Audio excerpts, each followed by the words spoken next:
Welcome to the Three Championship Drive podcast on YouTube, hosted by me, Lance Caporossi. Follow me on X at Lance Caporossi, the same way you see it spelled on the screen.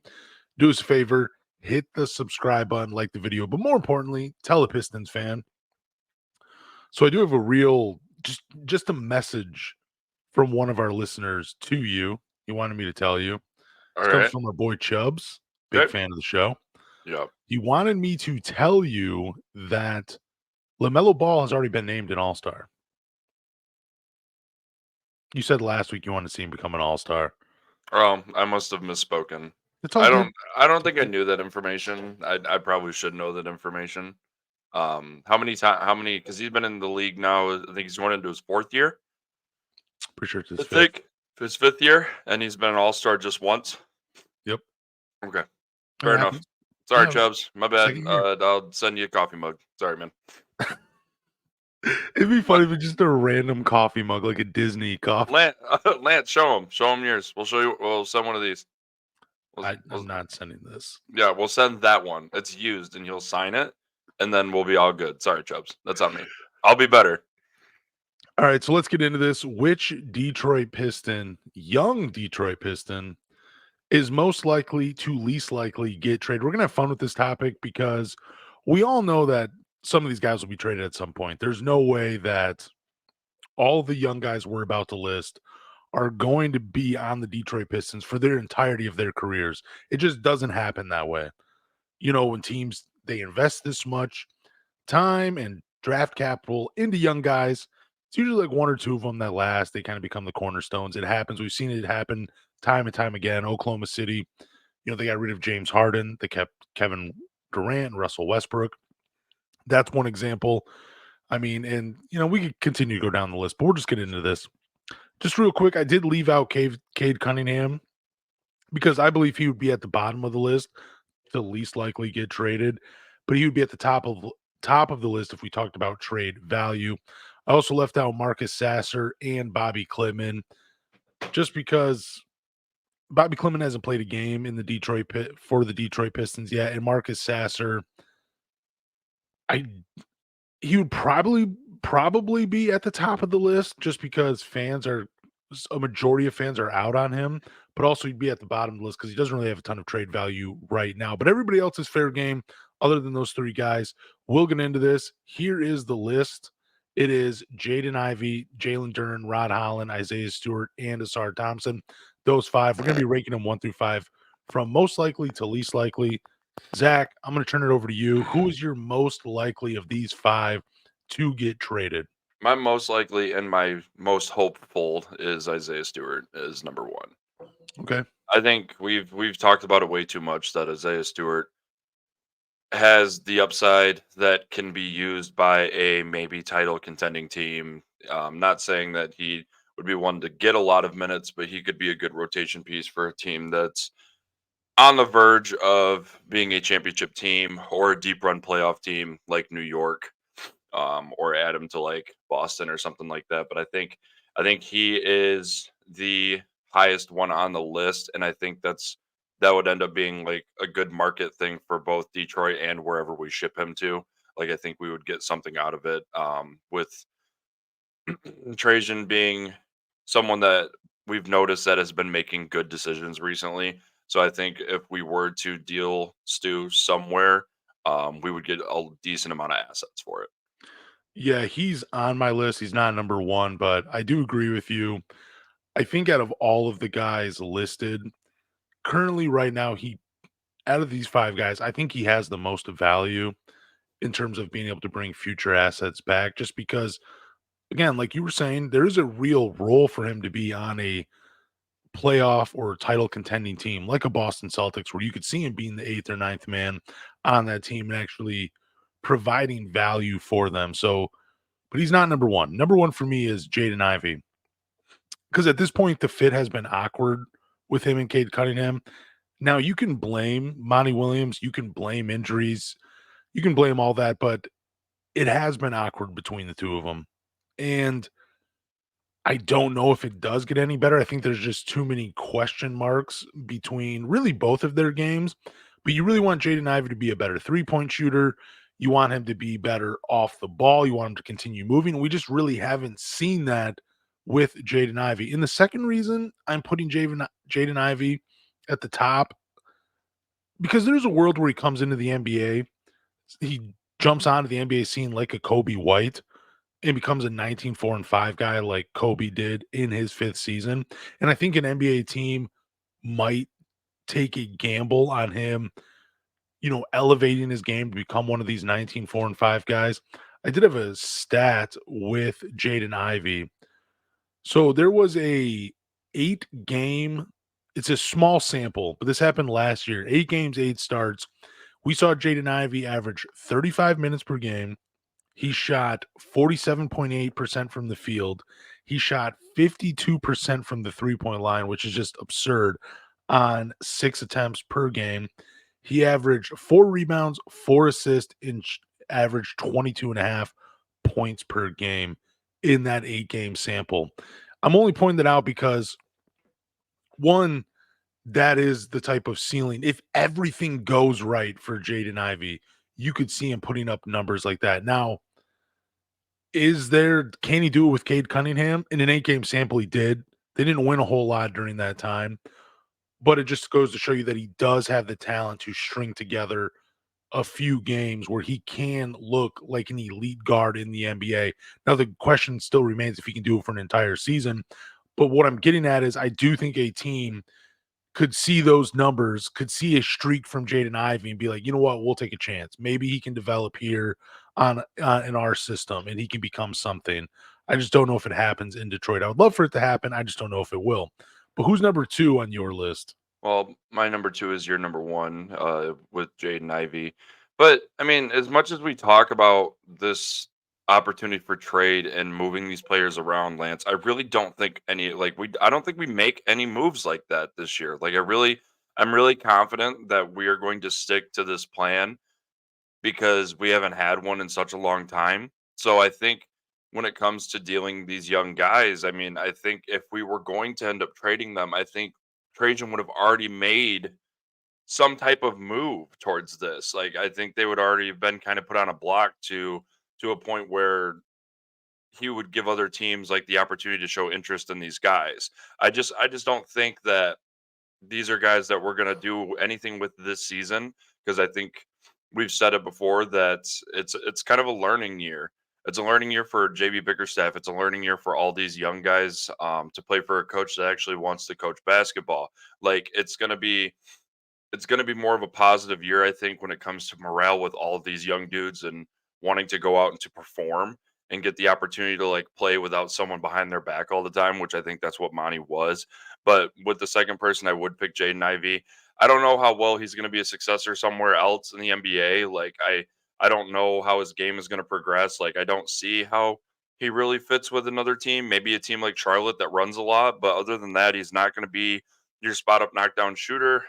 He won't be really your primary ball handler.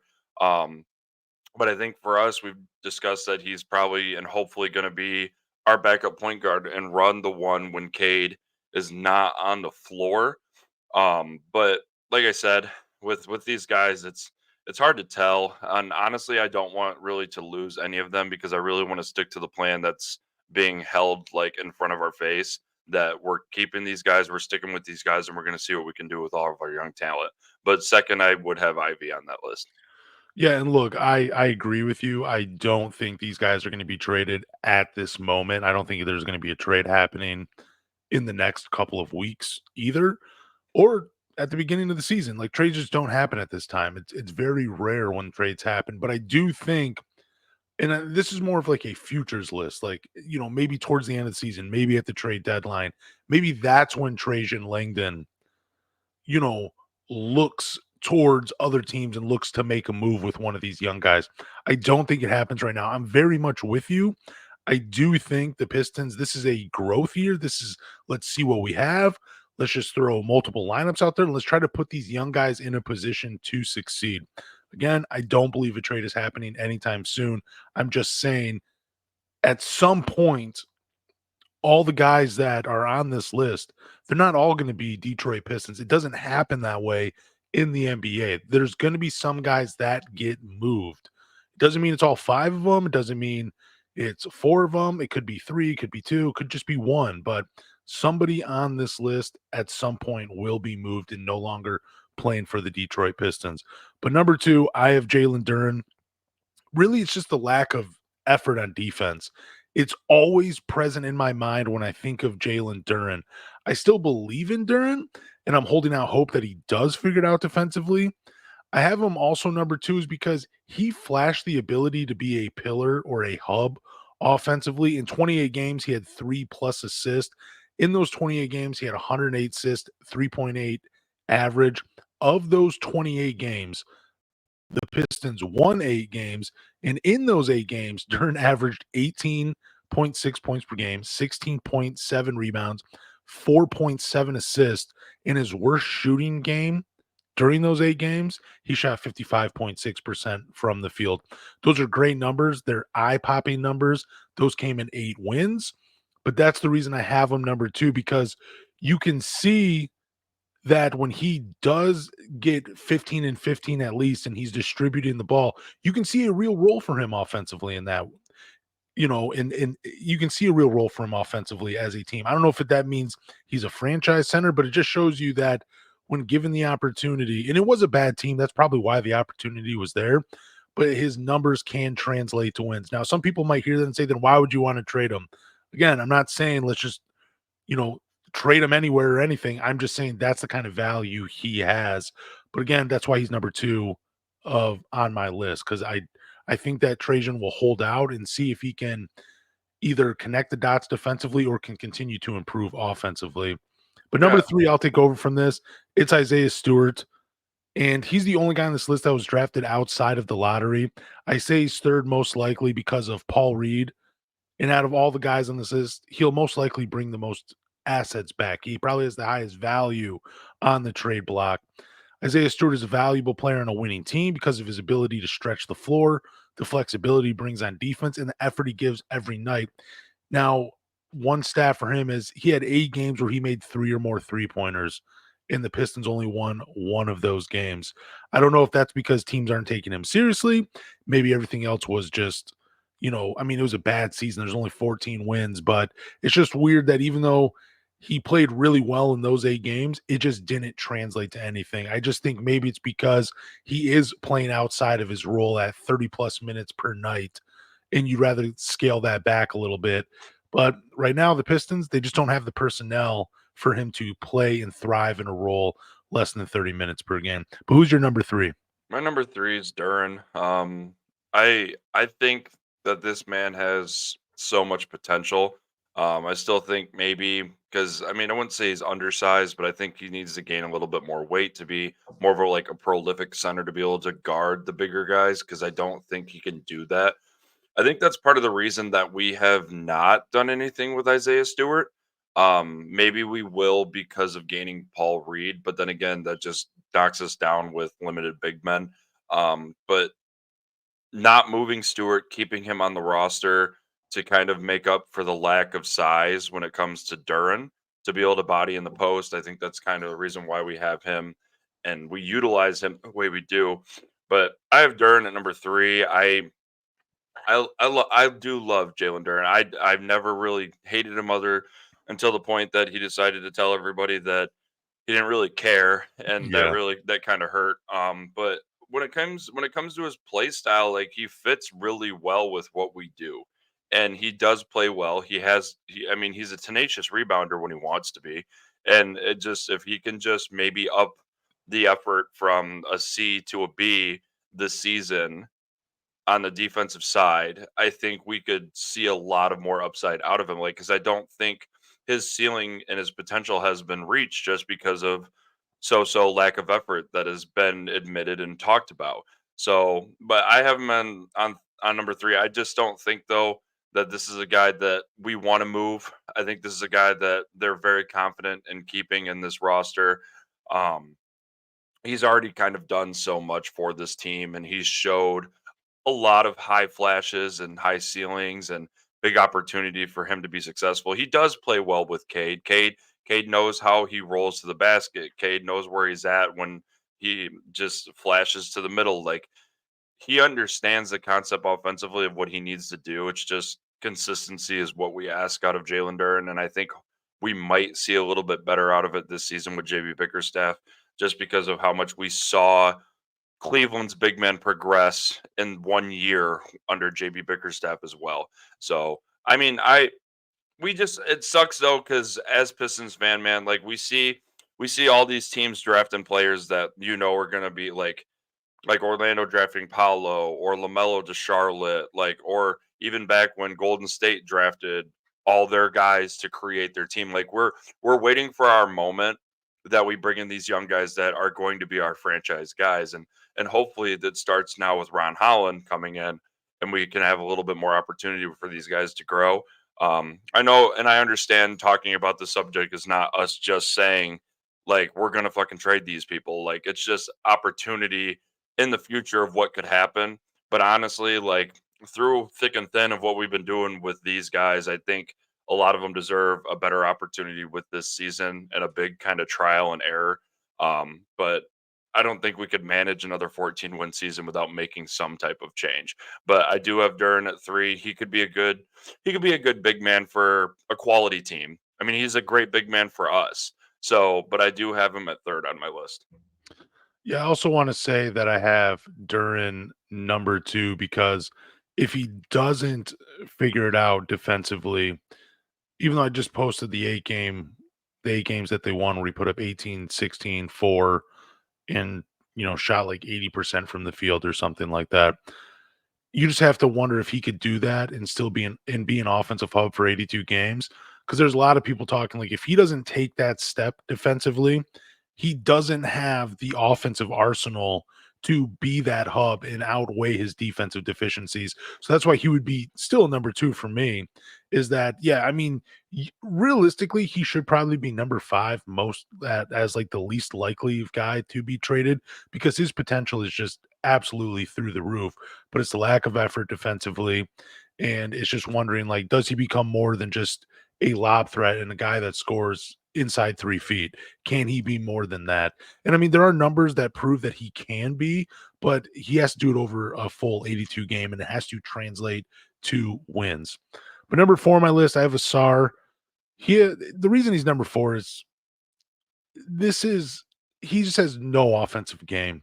As a defensive player and the flexibility he brings on that side of the floor, he does have value, but his lack of offense outweighs what he brings on the defense. I mean, the reason he's still number 4, another reason why he's number 4 for me, and this is more of like I do think he does have value. I just think the offense really isn't there.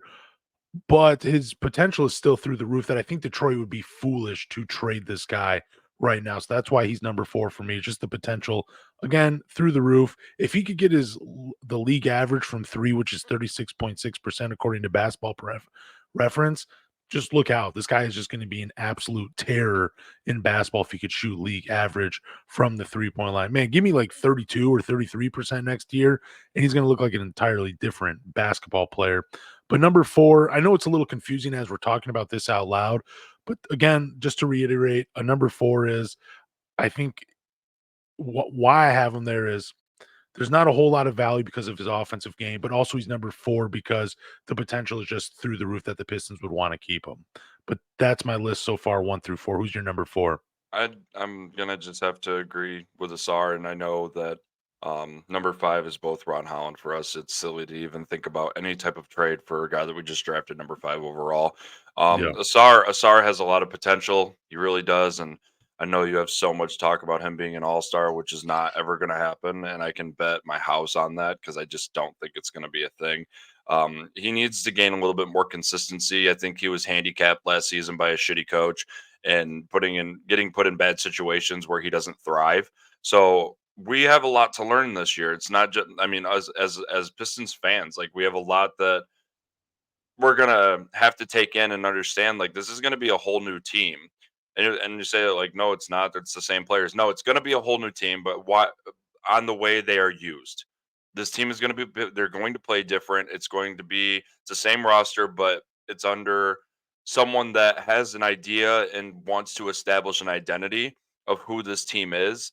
JB's already talked about it being a defensive, strong and minded team, and that's why Asar is not going to go anywhere because he's the one that leads the charge with defensive tenacity. I mean, him and Beef Stew, they go kind of one and one. I want Jaden Ivey to pick up his defensive prowess this year too, because I think he's very capable with his speed that he can be a menace on the defensive side of the ball.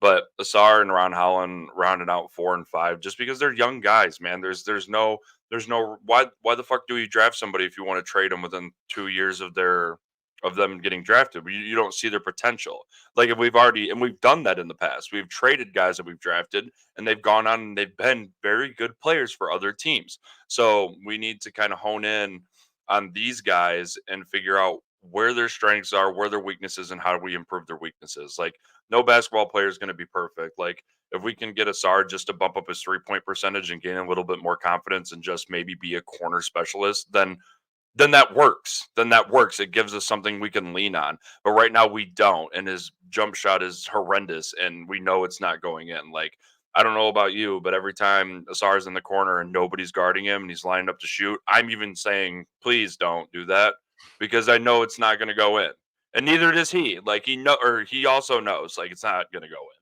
So I think we need to build a lot of confidence in these young guys, and I think it's going to be a very good growing year for them. We've talked about wins and losses before, but with all these guys being put in a healthier situation, I'm just excited overall to see how well Coach JB like manipulates these guys and puts them in the right position to be successful. Yeah, so the first 18 games of Asar Thompson's career, he averaged 11 points, 9 rebounds, 2.9 assists, 1.1 steal, 1.6 blocks in 29.7 minutes per game, shooting 46.5% from the field, but also 11.8% from the three-point line. It was terrible. Yeah, Ron Holland, number 5 for me. Trajan Langdon just drafted him. That's his first draft pick. He's not going to trade him anytime soon. I have a So that's why question though he's for you. least likely. What's up? So you made a comment saying about Bobby Klintman not being a part of this because he hasn't played a game. Neither has Ron Holland. Yeah, but So I mean, what's the difference in I mean, I'm just asking because I mean Klintman and Holland, they're in the same boat. Yeah, it's their difference in picks by 40 picks, but I mean they're both in the same situation that they could be moved if we don't need them to do what we asked them to do. I don't know. I just didn't want to include a second round pick in here. I think if he had been drafted in the first round like Isaiah Stewart was, where he had been drafted like 16, 17, 18, I would have included him in it. But it's a second round pick. I mean, he had a good summer league, but like, does he really have that much value based on what we know of him getting drafted? Probably not, or he would have went somewhere higher than the second round if he Fair had a enough. ton of value. So that's why I decided to leave him off of Okay. this list. I'm sure, at some point he'll be added to at least one of these most likely to least likely lists that we're putting together from time to time. So we have this is just ridiculous, and I love every time this guy's name pops up. But the dream of adding Karl Anthony Towns to the Detroit Pistons is alive and well.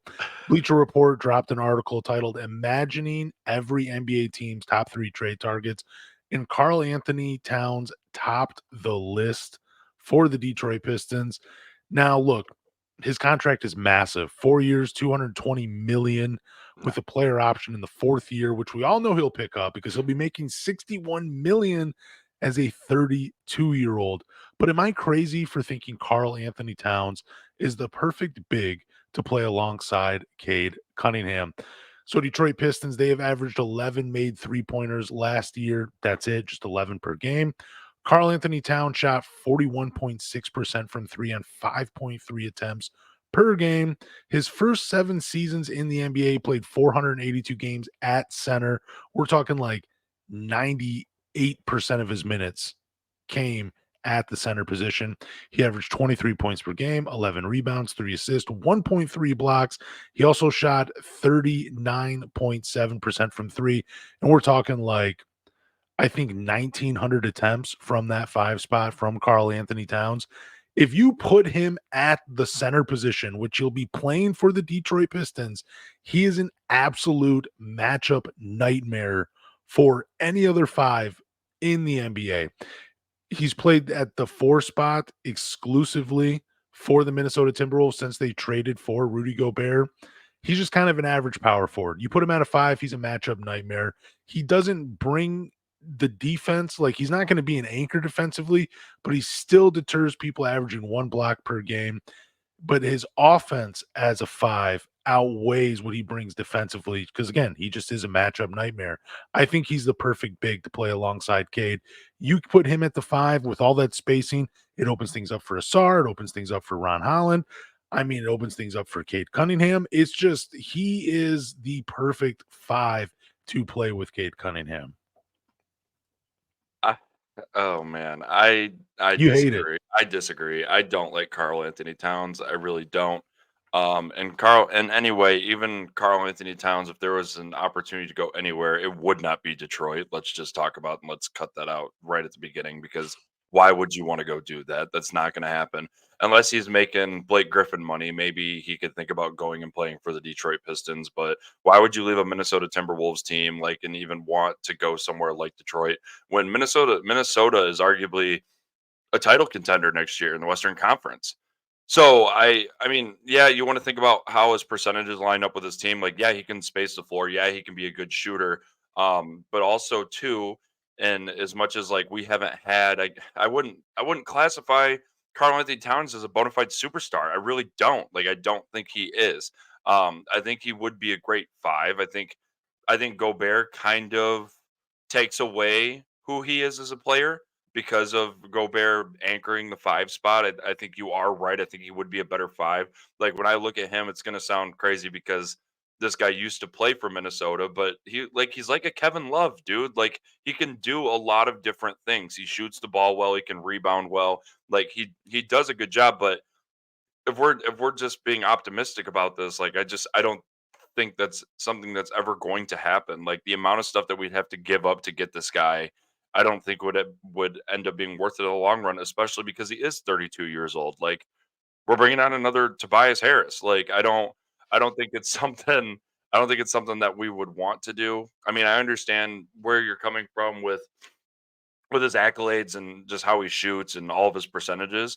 I'm just not a Karl Anthony Towns fan. I don't think it's someone that you want to bring the money or spend the money and bring this guy in when he's only got what do you think, Lance? Maybe 6 years left in his career, maybe less than that. Especially if he's going to play the 5 and bang with the bigs for with a team that is going to need him to play a lot of minutes in Detroit. So I don't know. I know that you do like Big Cat. I'm not a huge fan of Kit Kat. I think it's just not something that would work well with this roster.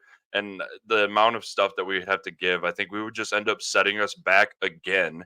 And then we'd have to go through another couple of years of just trying to catch back up with getting rid of a huge contract and with adding someone like this. So real quick, I do want to apologize. I didn't mean to say he was 32. I meant to say his contract would end when he's 32. He'll be 29 this season, so he still has Still a still still in old. his prime. Mid. I don't think he's in his prime. I don't know, man. Watching and just saying from because I did watch the series, Yeah, that they played with the Nuggets. Like he played well, but he also was inconsistent. Like the games that they lost were the games that he was shooting 1 for 9 from three. And I that's fair. understand the shooter shoot mentality, but if you were to bring this guy into Detroit, he's obviously going to be like you can't. So if you brought Cat to Detroit, is he the number 1 or is Cade still the number 1? I think at that point it's, It's him. yeah, I mean, no, I don't think it necessarily is something like that. I think Cade is still the most important player. I mean, I think I that don't would be think Carl false. Anthony. I just think he's just a good compliment to him. And I mean, you have to think about it too. Like we've talked about this before. You are on Cade's timeline. You have to get better while his new extension starts to kick in. Like you have him, I think he's still on his rookie contract this year, and then his rookie max extension kicks in the following year. But you're talking like you have like I think a 6-year window with him right now. And you know what I'm saying? Like, you wanna make it work in those 6 years. You wanna start building something where he can say, "Look, I believe in this team. I believe in this organization. I believe in the direction they're coming, and I'm gonna resign," because he is the most important player. But if you don't start doing things like that right now, you're gonna end up eventually just watching this guy walk away. Yeah, And that's not something you want because he is arguably one of the most talented players that has put on a Pistons uniform. It's just he has not been surrounded by players that have allowed his game to grow in the way we think it can. I mean, he showed flashes. I mean, he played great last year. I mean, I think the second half of the season, I mean, I don't have the numbers in front of me, so I'm not just going to throw numbers out there, but he was very good. Like, he looked like an all-star. He did that after his rookie year too. Like, in after the All-Star game, I think he was averaging like 25 a game in his rookie year after the All-Star weekend. Like, he's put up great numbers, but you just have to put the personnel around him to allow it to grow. I think Karl Anthony Towns, I mean, it's probably, I hate when people say a 1A, 1B thing because it's really just a 1 and 2 thing.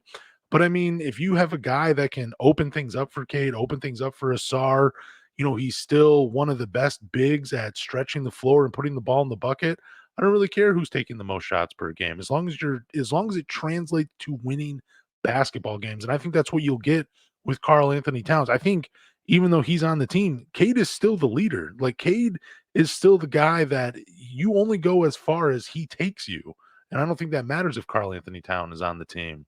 yeah, but I disagree. I disagree with that Yeah, that's because I fine. think because if I think you bring in Karl Anthony Towns, as much as Ant was a very vocal leader for last year's Minnesota Timberwolves team, it was obvious that Karl Anthony Towns was the guy that people look to for either advice or what to do. He was the vocal leader of that team. Even though all of his interviews he had a different voice for it, which was really weird because his post-game interviews were horrendous. Him and George Blaha, it would be the worst content you could ever put on the internet.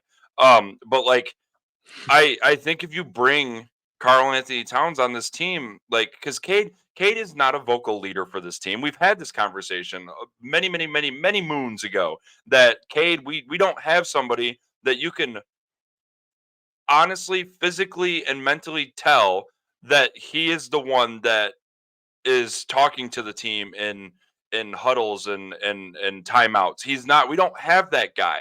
And if you bring Karl Anthony Towns, I'm not saying it's like a dog mentality, like I of him like coming and being an alpha. I just Cade hasn't done that. So I mean, yeah, cool. If you want to bring in Karl Anthony Towns, that's great. But you're going to get a vocal leader. You're going to get a guy because he's going to be. Unfortunately, I think money does change people's attitudes. So if you bring this guy on a huge contract, he's going to come in and he's going to think that he is going to be the one to be that he's going to voice his opinion. He's going to want to be a leader.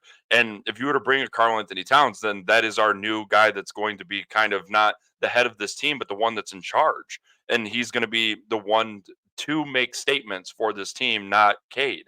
I do love Cade Cunningham. I think he is a very good player, but I think bringing in a big that Karl Anthony Towns would maybe slow. I'm not saying that Stu or Duran are fast in transition by any means, but the tempo would be slowed down a little bit. We'd get a little bit more half court style basketball with Karl Anthony Towns, but that doesn't fit the rest of the roster.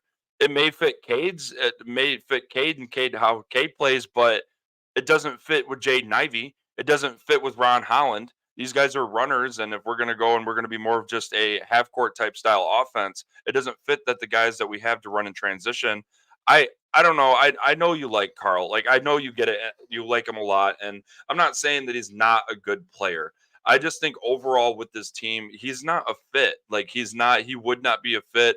And like I said before, no one wants to come and play in Detroit anyway, dude. So we're not going to get anybody unless the contract's massive. Like no one's going to want to come and do this because as much as we say and we talk about how good Cade is and how much potential he is, and this is not me ragging on him by any means because like I said, I have a jersey. I spent like 170 on it. I do like him enough to like go into debt at Little Caesars Arena to buy a jersey. But why hasn't he so far proved to other players in the league that they want to come play with him? He hasn't we haven't if he's so good and if he has all this potential and he wants to be a leader and he wants to be the dog for the Detroit Pistons, why have we not gotten somebody other than a guy that's already been in Detroit for 6 years, 5 years, and an old Tobias Harris? So I want to see this year not only statistics with Cade Cunningham because we talked about him maybe hypothetically maybe having a good enough year to not be an MVP, but to be maybe a second team All NBA type point guard for this team. But not only his statistics, I want to see him be a leader. I want to see him be vocal. Like this team, this you can I did not go to a game last year, and the reason why I did not is because the team sucked. And it's going to take me 3 hours to get to Detroit. I'm going to have to pay $40 for a good ticket, even though there's tons of seats in front of me and they won't let you move. So I'm not spending my time and my effort because Jalen Durden doesn't give his. So I'm not going to go and do this and watch these guys. But it's clear as day that when you watch these games, there's the communication. You don't have a guy that's running it. You don't. And when you watch these teams that are good teams like Denver, where Nikola Jokic is clearly in charge. Nikola Jokic and Jamal Murray run it. Everyone else listens to them. They are the alphas. Boston Celtics, Jason Tatum and Jaylen Brown, they are the alphas. Minnesota, you have Anthony Edwards and Karl Anthony Towns. Clearly the alphas. We have not established that in Detroit. So if you'd want to bring in Karl Anthony Towns and maybe like give him the opportunity to be a leader, I'm like, hey, bro, like, yeah, Cade is going to be an all-star point guard here at some point, but we want you to help turn this franchise around. It's possible. But right now, I just don't see a leadership mentality from where we're at. That's the only good thing that I could see other than the statistics of Carl coming playing for Detroit. Oh, I man. I'm just saying I No, love Cade. It's not a hate thing. Like it really isn't, but man, I played basketball. I played a little bit. I played a lot in high school and a little bit in college, man. And the biggest thing that I always predicated myself on was communication and leadership when it came to a bunch of on the floor, like, and we just don't have that right now. So that would be an asset of Karl Anthony Towns, other than the voice changing. Because I don't know if you've seen that, but it's hilarious. I Like don't he's know and why you keep you bringing that see up, but that, it is dude? funny. I Everybody that's have watching, seen it. just go to YouTube and just watch this guy's interviews. He does a different voice like every other time a question happens. Yeah, It's crazy. It's like he's yeah, an actor. yeah. Him and Tyree. I think Tyrese Halliburton's the other Yep. guy too, where their Yeah, voice it's changes. Yeah, I wild, don't. man. So if we're gonna do We it for the just content, we can make a Pistons TikTok and just do it with him, then that'd be great if that's what we're gonna go for. Um, but I've never really liked Karl Anthony Towns. I think personally he was kind of the Achilles heel when they got booted out of the playoffs. He performed anytime he performed horribly, like he had a shooter shoot mentality, but when you're like 2 for 11, you should probably stop and you should probably give the ball to somebody else. So I'm not a huge Karl Anthony Towns fan.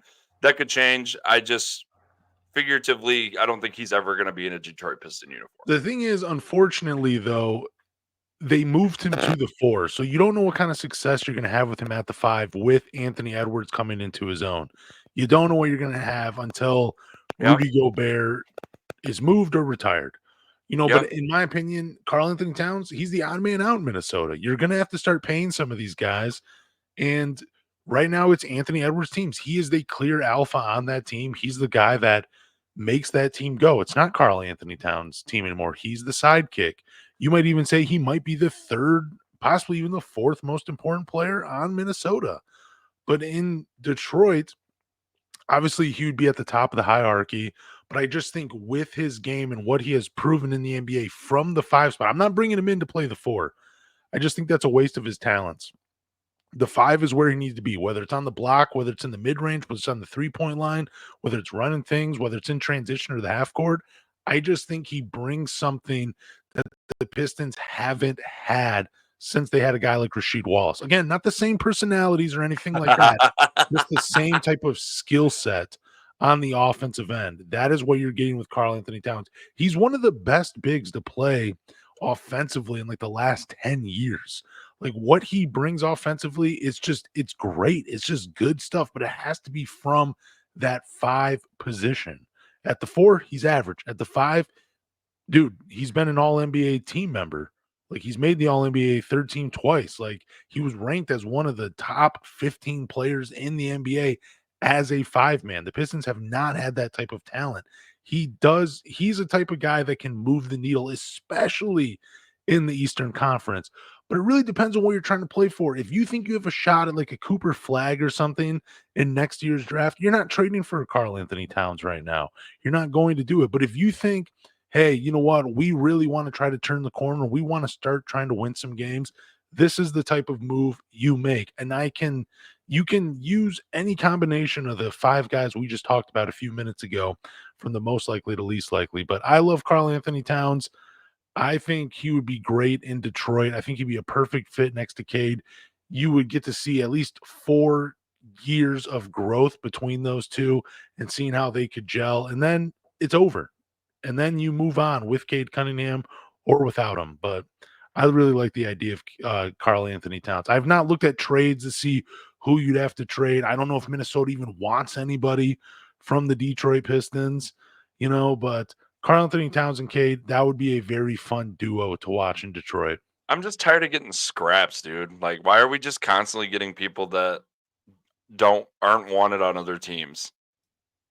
Like, that's what it feels like, man. Like, we're just getting guys who are like, this guy is kind of trash now. I guess we can just get rid of him now. That's kind of how I feel. Like Minnesota, if they were to deal him to us, I don't want to be in a position, man, when we're spending so much money again on somebody and just our high risk, high reward just turns into that was a horrible decision again. I mean, it could be. I just don't think that would happen with Karl Anthony Towns. But good. I think it's pretty great that you actually compared him to Kevin Love because as I'm looking at his numbers, just with Rudy Gobert, I mean, he took a dip in rebounding, he took a dip in block shots. I mean, the assist numbers Well, are still there, and the scoring. If you bring Cat under the Pistons, you're gonna take a dip in Cade stats I think they'd because be Carl's pretty. gonna shoot the ball a lot. Yeah, but I mean, they could both average. I mean, if we're looking at average, they could both average like 24 a game. There's enough shots to go around for those two to average 20 plus or 24 plus. Like it's the way the game is played with the pace, how many shots are being thrown up. There's definitely a case, an argument to be made where they both could be 24 plus per game scorers I for the mean, Detroit Pistons. that might have been the reason why Minnesota wasn't like didn't go and win a titles because there was only one basketball. You don't play with multiple. So when it Uh, comes to shooting, I mean, they had so many weapons, and they just I don't think they shared enough and shared in the right situations for them to be successful enough to make it. No, I just think you're right. I think Karl Anthony Towns struggled in the playoffs, but guess what? Just like we joke about Tobias Harris, we don't have to worry about that in Detroit. We're just going to get good basketball between him and Cade. That's all. If he wants to come and hoop and shoot the ball, dude, then you know what? I'm down. Whatever, Yeah, dude. Like and whatever, bro. Just send it. it makes it easier to pay for a ticket if Karl Anthony Towns is in Detroit. That's debatable. Oh, okay. Well, let's finish with Pistons trivia. I got a question for you. Here it is. Who led the league in 3-point percentage? Now, this is a trick question because there are two guys that led the league in 3-point percentage, but there's also a fifth guy I couldn't find a picture to add to, but it's John Barry. Not saying John Barry led the league in 3-point percentage, but John Barry, I normally would just go with four, but I love John Barry's game and I had to throw him on here. Now, all five guys, Chauncey, Reggie Bullock, Jose Calderon, Rip Hamilton, and John Barry, they were all top 10 at least in the league, but two of them led the NBA in 3-point percentage. Who were they? Are you just you're talking about a career just in a season? Just in a season, just one individual season. Well, if I'm looking at this, I really want to say it's Jose Calderon. It's a good guess. But there's another person that led the league in 3-point percentage. Who are your two guesses? My two Jose's already won. my two guesses is Jose and Reggie Bullock. Ooh, okay. So the answer is Richard Rip Hamilton in 2005 and '06. He shot 45.8% on 120 attempts. And Jose Calderon in 2012 and 2013, he shot 46.1% on 282 attempts. John Barry made 46.9% of his threes on 258 attempts back in 2001 and '02.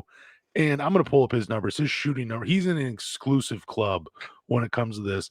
But Reggie Bullock was second in 2017 and 2018 with 44.5% on 281 attempts. And Chauncey Billups was like number 8 in '05 and '06 with 41.8. I think he was in the top 10 again, but I think it was with Denver. I'm pretty sure he shot like something like 43%. But John Barry, I'm just going to pull these numbers up for you because John Barry is one of my all-time favorite Pistons. There's this one play, and it made me mad when he did it, but I just remember it just lives with me. He was on a fast break and he threw it behind his back for like I think Chauncey to shoot a three, and I think he got fouled or something. But John Barry, his in the 01-02 season, this dude shot 48.9% from the field. Yep. He shot 46.9% from the three-point line.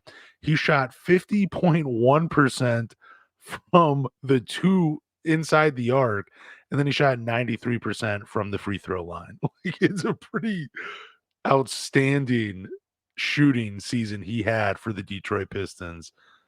That was just remarkable in 2001 and '02 from John Barry. It's crazy because I didn't.